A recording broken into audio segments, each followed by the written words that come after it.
É hora de conectar as principais notícias do dia. A partir de agora, Jornal da Tarde. Girassol FM.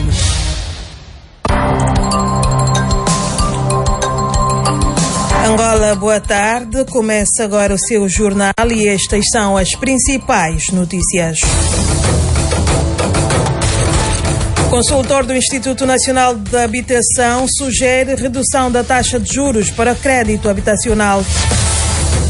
O Serviço de Investigação Criminal detém cidadão com mais de 1 tonelada de lhamba proveniente da província de Malange. O Desportivo da Lunda Sul empata a 1 golo na estreia das Afrotaças. Da página internacional, RDC registrou mais de 1.000 casos de varíola do macaco em uma semana. Jornal da Tarde, edição de quinta-feira, 22 de agosto de 2024, tem a garantia técnica do Rosário de Souza. A edição é de Janete Meio-Dia. Apresenta as notícias a Sustina Zola. Estamos a apresentar Jornal da Tarde, aqui na Girassol FM. 12h01. Sua segurança, sua saúde e serviços. Agora, notícias de sociedade.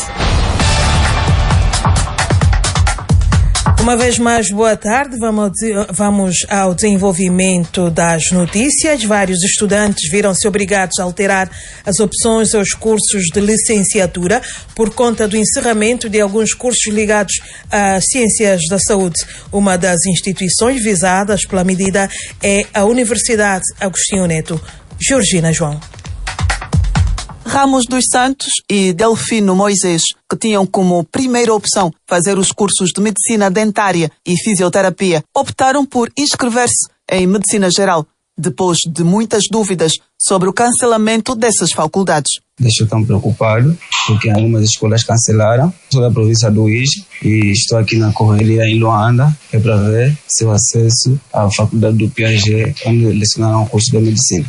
Sempre foi o sonho de fazer medicina e recebendo essa notícia é uma questão mesmo de estar preocupado. Candidato qualquer, em particular eu fiquei muito preocupado bastante mesmo. O Instituto Nacional de Avaliação, Acreditação e Reconhecimento de Estudos de Ensino Superior reprovou 60 dos 115 cursos de 49 instituições de todo o país avaliados em junho deste ano. A Universidade Agostinho Neto foi uma das que não obteve pontuação suficiente do INARES e, por via disso, registrou números de candidatos muito abaixo em relação aos do ano passado, segundo a vice-reitora da Universidade Agostinho Neto, Fernanda Benedito. Se compararmos com os dados do ano passado, diríamos que o ano passado tínhamos 5.570 vagas e tivemos 21.000 inscrições. Essa variação também decorre de mudanças que se registaram, nomeadamente temos menos 2 cursos, o curso de meteorologia e o curso de medicina, e também como outros cursos da área de saúde que não tiveram inscrições por conta da orientação proveniente do Ministério do Ensino Superior, decorrente do processo de avaliação externa, cujos dados foram amplamente publicados. Situação semelhante aconteceu com a Universidade Jean Piaget, em Viana, de acordo com o reitor da instituição, Samuel Vitorino. Na primeira fase da avaliação tivemos 3 cursos que não foram acreditados e assim toda a pressão está a ser concentrada nos cursos de medicina e enfermagem. E porque os cursos de medicina de outras instituições de ensino superior, outras universidades não foram aprovados, então a carga vem para o Piaget. Por esta altura, as duas instituições trabalham para ver invertido o atual quadro. A vice-reitora da Universidade Agostinho Neto, Fernanda Benedito, assegurou que decorre um programa interno de melhoria das condições para retomar os cursos encerrados. Tendo em conta as insuficiências que foram registadas, nós estamos a trabalhar no sentido de, digamos, mitigar e mesmo ultrapassar essas insuficiências para que no próximo ano possamos ter novamente, ao dispor dos candidatos da UAN, vagas para os primeiros anos do curso de medicina. O mesmo passo foi dado pela Universidade Jean Piaget, segundo o seu reitor Samuel Vitorino. A universidade está a elaborar um plano de melhoria para suprir as insuficiências que foram detectadas. Ainda no decorrer deste ano académico, consigamos estar em condições para solicitar uma reavaliação, a ver se saímos do nível D para o nível C e possamos inscrever os estudantes nesses cursos no próximo ano académico. Reitor da Universidade Jean Piaget, Samuel Vitorino. O Ministério do Ensino Superior, Ciência e Tecnologias assegura que este processo não impede os estudantes que estejam a estudar a concluírem a licenciatura em Medicina. É o segundo de um total de 1.356 cursos que serão avaliados até 2027. Estudantes viram-se obrigados a alterar as opções dos seus cursos de licenciatura por conta do encerramento de alguns cursos ligados às ciências da saúde. O Hospital Geral do Mochico realiza de 13 a 28 do corrente mês cirurgias gratuitas do maxilofacial e anestesiologia a nível da província.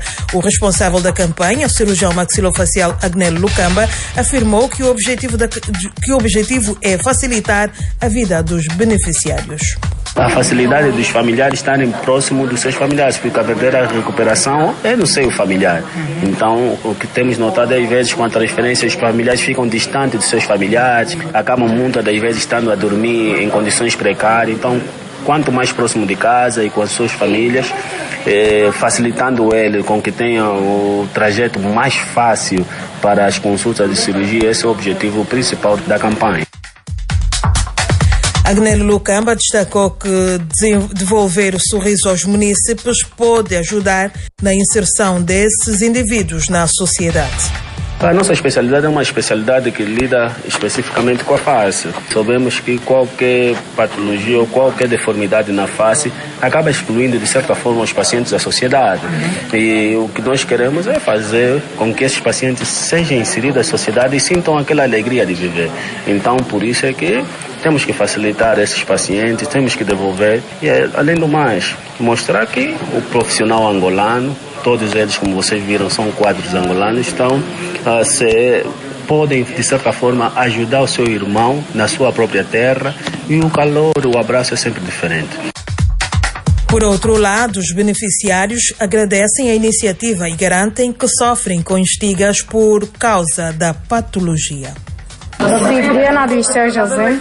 Eu trouxe a minha filha. Vinha participar nessa atividade por motivo de alguma deficiência que ela teve, desde pequena. Então, quando me apercebi essa campanha, tive que vir. Eu quero que ela rebusque um sorriso, porque ela, quando anda na rua, as pessoas falam mal dela, vejam, tipo, é alguém que não pertence aqui neste mundo. Este Zangata, quando eu me passo na rua, muitas críticas, muitos abusos, até para o fim, fui já para a escola através disso. Mas como Deus enviou essa equipa para me salvar e me socorrer, por isso eu estou aqui hoje em dia, para ver se consigo sorrir e também como isso. Francisco Fernando Mohongo, é pela primeira versão e estou a dirigir esta campanha. Campanha de cirurgia gratuitas de maxilofacial e anestesiologia acontece sob o lema Facilita a Minha Vida. 54 sacos de drogas do tipo cannabis liamba foram apreendidos pelo Serviço de Investigação Criminal do município de Viana. A proveniência da liamba é a província de Malange. A Edna Firmino está no Comando Provincial de Luanda, onde decorre a apresentação do indivíduo. Edna, boa tarde. Boa tarde, em estúdio. O Serviço de Investigação Criminal deteve um cidadão de 47 anos em posse de 54 sacos de 50 quilos de droga do tipo liamba. A proveniência desta droga veio da província de Malange. O cidadão será presente ao Ministério Público para os passos subsequentes. Nós vamos em conversa com o porta-voz de exercício do SIC, Emanuel Capita, que vai nos dar outros subsídios sobre este assunto. Boa tarde, fale direto para a Rede Girassol. Conta-nos um pouquinho mais sobre este caso. Muito boa tarde, Edna. Na verdade, está detido um cidadão de 47 anos de idade envolvido no crime de tráfico de drogas. Dizer que este cidadão recebia esta mercadoria a partir da província de Malange e os nossos operacionais destacados no Departamento de Narcotráfico de combate ao narcotráfico incitaram diligências que culminou com a sua detenção. Né? Estes sacos aqui, se fossem comercializados, cada saco valeria o valor de 150 mil kwanzas. Portanto, o SIC está a trabalhar, tendo em conta ser uma associação criminosa e não apenas ele de modo isolado, no sentido de trazer aos autos outros elementos também. Onde é que este cidadão foi detido? Bom, ele foi detido no município de Viana, no distrito urbano da Baia, precisamente no quilômetro 30, por aquela também ser uma zona muito comercial, tendo em conta o mercado que lá se encontra. Muitos cidadãos fazem das suas residências armazéns. E ele, como tal, cedeu a sua residência, comercializava o produto. E há um pormenor aí que devemos ressaltar: ele deu apenas 2 dias para que todo o produto fosse vendido, e se assim fosse, receberia o valor de 100 mil kwanzas. Bom, nós queremos chamar a atenção à juventude, principalmente aos mais velhos, que ao fazerem uso e venda deste produto estão não apenas a maltratar a mente de um cidadão, estão a estragar toda a sociedade, pelo que muitos cidadãos só cometem crimes quando estão impulsionados com essas drogas. E nós não queremos que seja uma recorrente estes cidadãos fazerem uso deste material ou desta droga que só dizima a nossa sociedade. Muito obrigada. Estes são os pronunciamentos do porta-voz em exercício do SIC, Manuel Capita. A partir do Comando Provincial de Luanda, despedem-se Josemar Manuel e Edna Firmino. Boa tarde. Boa tarde, Edna Firmino. O Serviço de Investigação Criminal em Viana deteve um cidadão na posse de 54 sacos de droga do tipo Liamba. Agora, política de Angola e do mundo. 12h12. O Instituto Nacional de Habitação está a escutar os bancos comerciais sobre as melhores estratégias para o fomento à habitação. Augusto Fernandes, consultor do Instituto Nacional de Habitação, fala que entre as preocupações dos bancos estão questões relacionadas à amortização da dívida por parte dos solicitantes de crédito habitacional.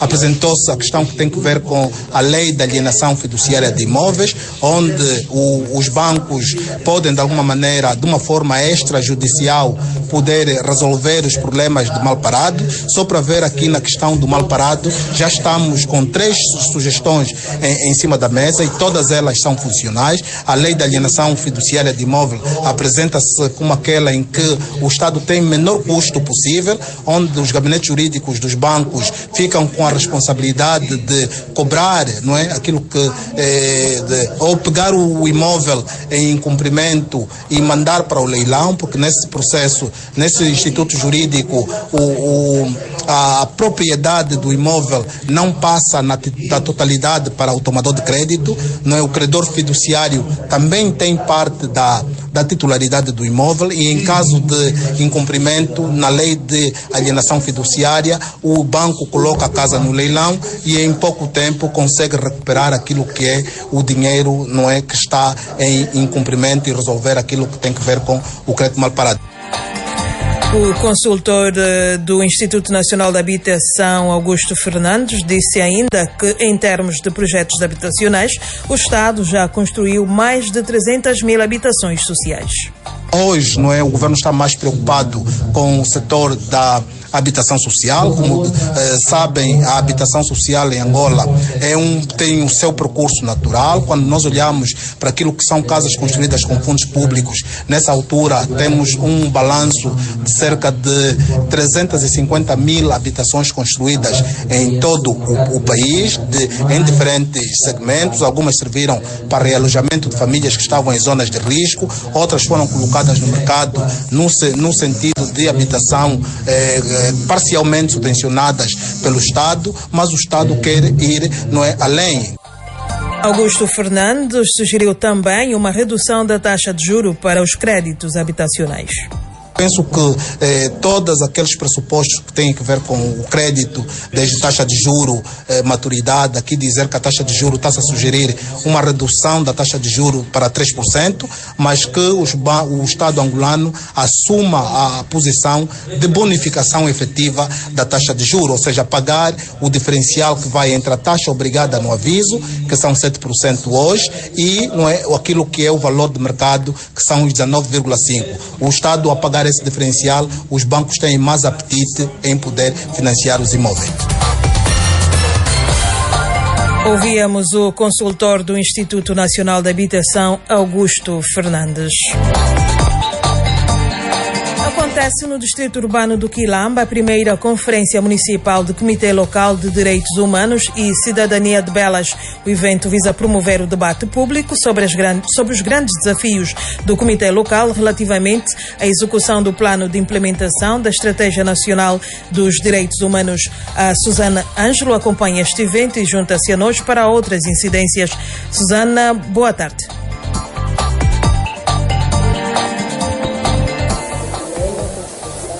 Boa tarde. Construção da cultura de valorização dos direitos humanos é o lema desta conferência, que junta aqui na Academia Venâncio de Moura académicos, associações de defesa dos direitos humanos, autoridades tradicionais e também religiosas.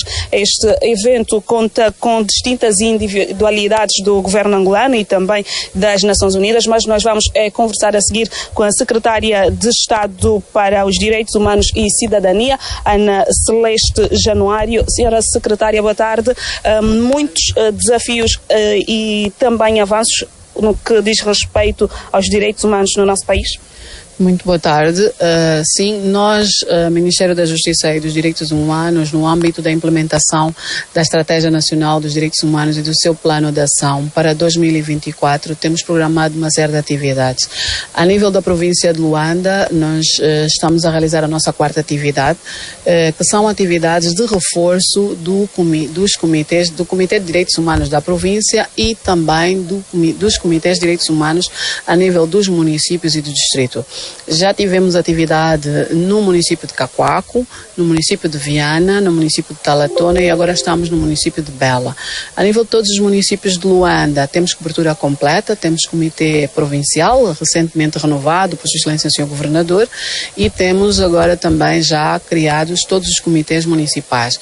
O município do Kazenga, o município de Talatona e o município de Belas também são municípios que já têm os comitês incorporados também nos seus distritos e comunas. Por que é importante termos estes mecanismos a nível local de direitos humanos? Porque, nos termos da estratégia, nós pretendemos ter, em todo lugar onde tem um cidadão, uma estrutura que cuide dos direitos humanos. E essa estrutura é uma estrutura com uma composição mista, integrada por membros da administração, representantes de instituições do Estado, mas também representantes da sociedade civil, autoridades tradicionais, líderes religiosos, membros de associações. Para quê? Para desenvolver, sobretudo, dois tipos de atividades. Atividades de promoção dos direitos humanos e atividade de proteção. Sabemos que a falta de conhecimento dos direitos é um dos desafios que vocês têm estado a enfrentar naquilo que é a vossa atuação. Sim, nos termos da Estratégia Nacional dos Direitos Humanos, o principal problema encontrado é a questão do desconhecimento por parte de muitos cidadãos ainda dos seus direitos e da própria Constituição. E então, como é que se resolve essa questão? Com muita atividade de capacitação, sensibilização, divulgação. E como temos sempre dito, todos os atores são importantes, inclusive também a comunicação social.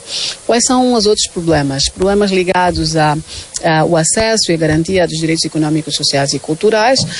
Estamos a falar também de questões ligadas aos direitos civis e políticos, questões ligadas à violência doméstica, ao respeito dos direitos da mulher, os direitos da criança, questões ligadas às pessoas com deficiência e grupos minoritários, grupos mais vulneráveis. Estamos aqui a falar de pessoas em situação de necessidade especial e de atendimento especial. Palavras da Secretária de Estado para os Direitos Humanos e Cidadania, Ana Celeste, dando conta aqui da importância desta conferência que visa, de resto, capacitar as organizações para melhor responderem àquilo que são os anseios deste organismo no que diz respeito aos direitos humanos. Rede Girassol no palco da Conferência dos Direitos Humanos com Song Magalhães e Susana Ângelo. Boa tarde. Seu dinheiro, mercado financeiro, negócios. Agora, notícias da economia. Os terminais de pagamento automático da rede multicaixa têm já uma nova funcionalidade que permite a realização de pagamento de compras por via do código QR.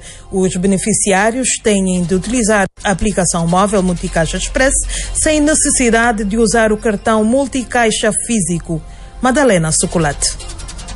A informação foi avançada esta terça-feira pela empresa interbancária de serviços. Segundo o comunicado da EMIS, cerca de 50 mil TPAs já têm esta funcionalidade, que representa 40% do universo dos 190 mil terminais disponíveis no mercado angolano. Com a referida solução, que visa massificar e facilitar as transações financeiras com maior segurança e conforto, os utilizadores do Multicaixa Express podem efetuar pagamentos de compras nos TPAs recorrendo à leitura do código QR que é gerado no terminal. Para utilizar este meio de pagamento, o operador deve inserir o montante no TPA, mesmo sem o cartão, e o utente abre o seu Multicaixa Express e pressiona o botão Compras apontado à câmara do telemóvel para o código QR que aparece no dispositivo e valida a compra. Entre os benefícios, a EMIS aponta rapidez, segurança por não expor o cartão físico e sustentabilidade, redução de uso de cartões físicos.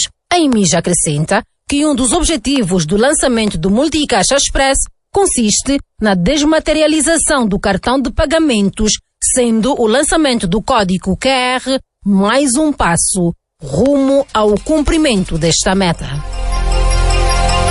Já se podem fazer pagamentos de compras por via do código QR. Da dívida pública no país fixou-se em 63,73 mil milhões de dólares no terceiro trimestre do ano em curso. Os dados constam do boletim trimestral do Ministério das Finanças, que aponta uma redução de 5,16% em relação ao trimestre anterior. Manuela Costa.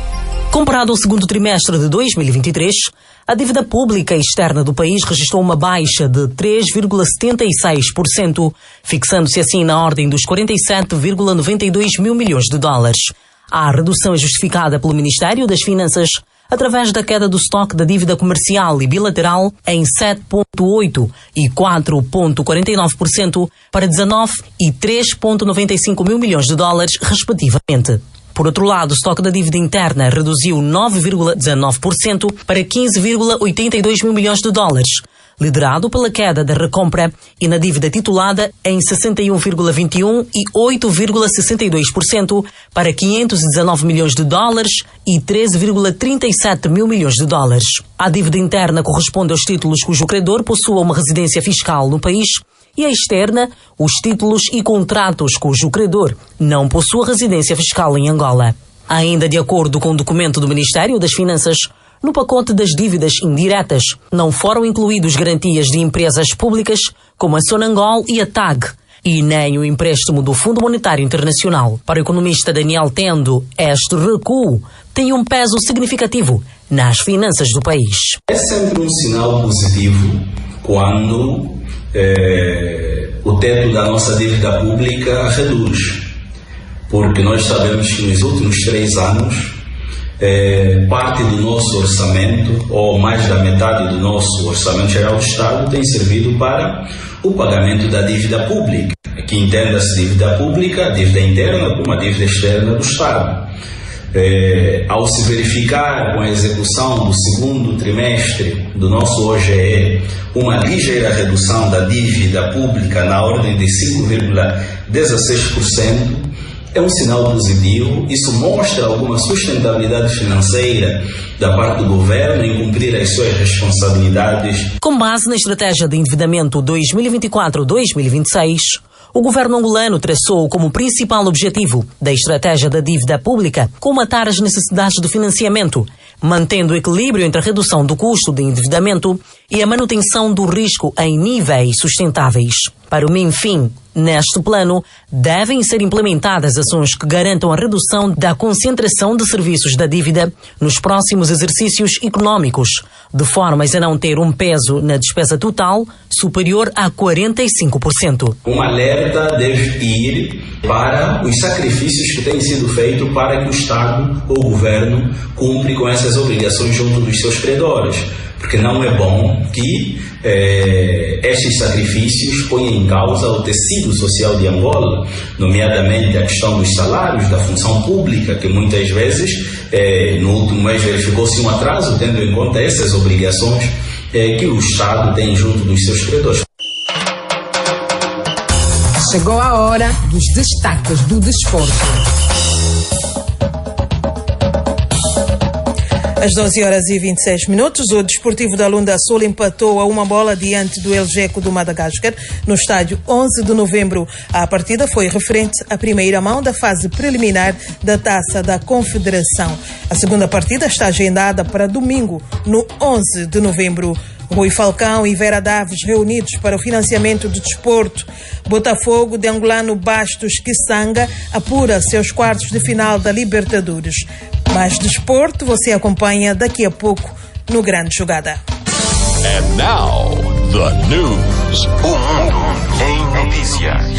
Um mundo em notícias.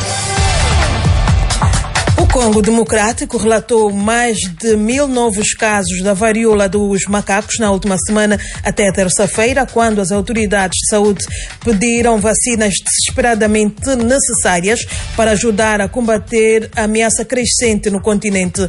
A Organização Mundial da Saúde declarou os surtos na África uma emergência global. Embora a varíola dos macacos tenha sido relatada em 12 dos 54 países da África, durante esses surtos, a República Democrática do Congo registrou de longe o maior número de casos este ano, de um total de 18.910 casos em 2024, 94%, ou seja, 17.794 foram no Congo, disse o Centro Africano de Controlo e Prevenção de Doenças, com 535 das 541 mortes registradas. Os números provavelmente são subestimados, já que apenas cerca de 1 em cada 5 casos suspeitos no Congo está sendo testado para a varíola dos macacos. O diretor-geral da África CDC, Jean Kasseya, disse que muitos países africanos afetados tinham capacidades limitadas de testagem e vigilância. Só nos últimos 7 dias, o Congo registrou 1.030 casos dos 1.405 novos casos em África, de acordo com estatísticas fornecidas pelo África CDC. Apenas 16% dos casos foram confirmados por testes do vírus, mas as infecções atendem à definição de doença pela agência.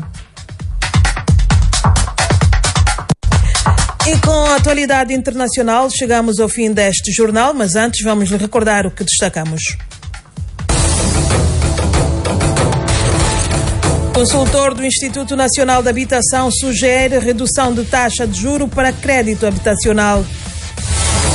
Serviço de Investigação Criminal em Luanda detém cidadão com mais de 1 tonelada de lhamba proveniente da província de Malange.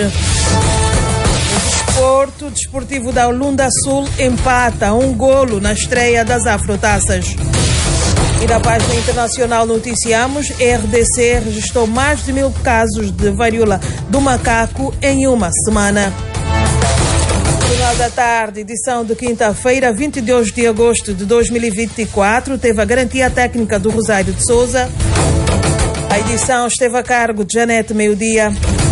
Apresentou as notícias a Celestina Zola. Boa tarde, já sabe, a seguir tem desporto. A Girassol FM apresentou Jornal da Tarde.